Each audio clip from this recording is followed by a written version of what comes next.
Apologies to my subscribers again. I really will try not to make a habit of this, but the tray of tasty treats came round again. Justice. Justice! Geerup. Dude. If I had a child and it was raped and killed, I would want justice. And yes, you're absolutely right. I would willingly carry out that justice myself. I'd like to take 24 hours doing it. I'd like a bit of time added on for a trip to the hardware store to get the necessary tools for the job. But what would I be if I kept that man alive and tortured him for a week or a month? Wouldn't I become something pretty inhuman? I think that first act of vengeance would be quite human, but I think anything else might get a bit on the sick and twisted side. But I just cannot understand how you compare the justice of a parent whose child has been raped and killed. I cannot understand how you compare that understandable demand for vengeance to an omnipotent, all-powerful, all-knowing entity wanting to torture someone not for a day or a month or a year, but for eternity, for not believing in them. I don't see how you compare that. I really don't. And anyone who does see that comparison as being in any way reasonable, please tell me in the comments. I want to know. If you think that what Geerup said by comparing the desire for vengeance on somebody who's raped and killed your child to God's desire to have vengeance for eternity on someone for not believing in him, if you think that's just, say so in the comments. I want to know who you are. What sin has the unbeliever committed? You constantly, and when I say you, I mean Christians on YouTube, and to some extent Muslims, you constantly say that the believer has chosen, the unbeliever rather, has chosen not to believe. That is a consistent failing on your part. We have chosen not to play the game of the stage hypnotist. We have chosen to stand up, open our eyes and say, sorry, I don't believe this. But that's the key. We don't believe it. I challenge any of you believers out there to make yourself a peanut butter sandwich, stare at it for 24 hours, and try and convince yourself that it's God. You will fail. You will be a peanut butter atheist. And you will understand why we can't believe the rubbish you say you believe. Because it's the same thing to us. We could no more convince ourselves that a peanut butter sandwich was God than the God of the Quran or of the Bible.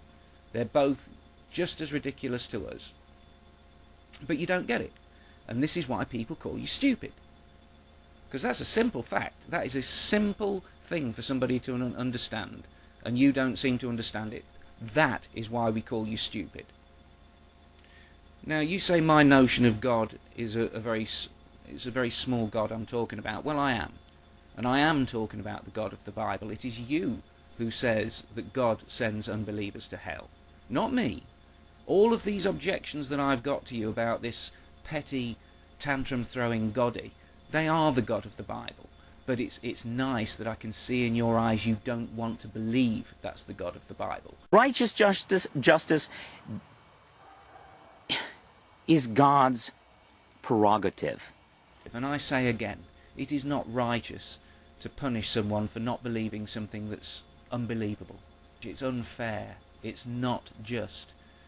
I mean, why is it even a sin? Why punish someone for learning too much to make it believable? Why is learning too much a sin? How is it possible to learn too much? It's ridiculous.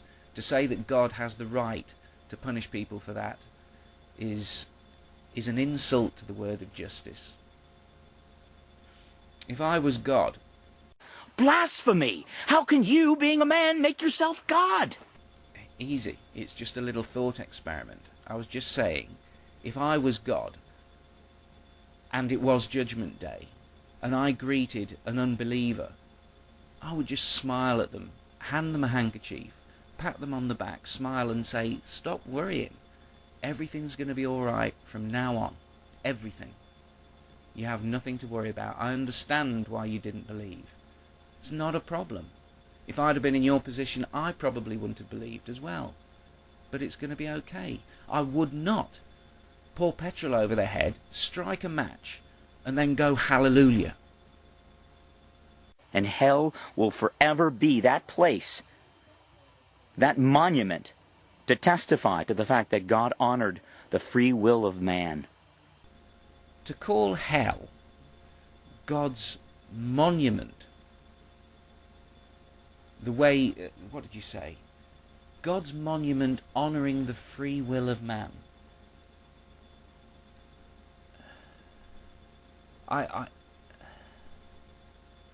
That is the most monstrous euphemism.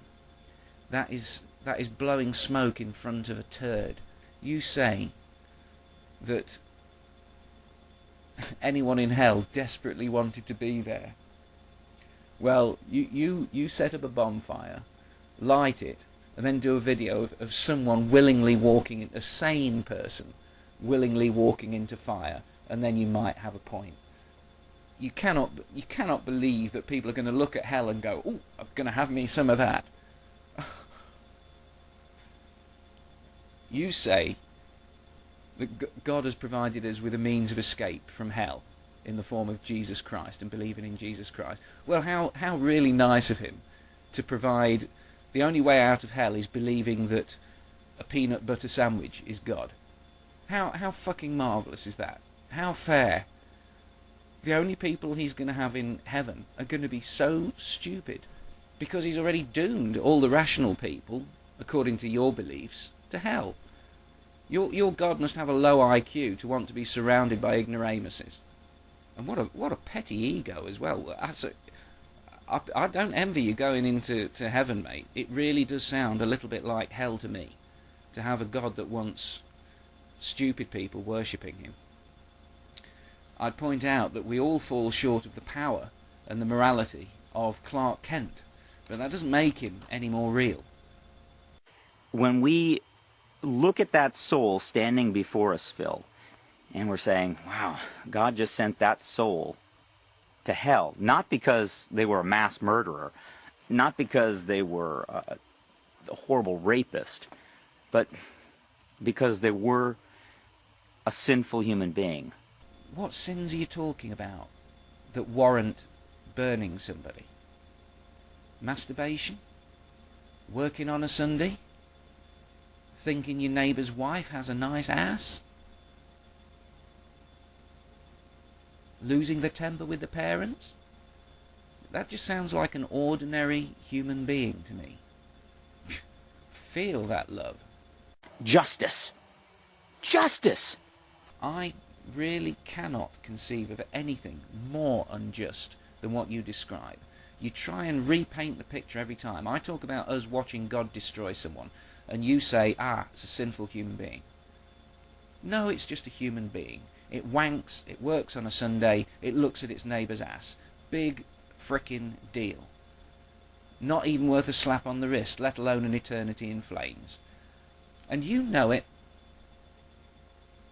God spoke. The Holy Spirit descended. Do you smoke crack? Crucified. 3 days later, raised from the dead. That's pretty convincing proof to me. Enough said.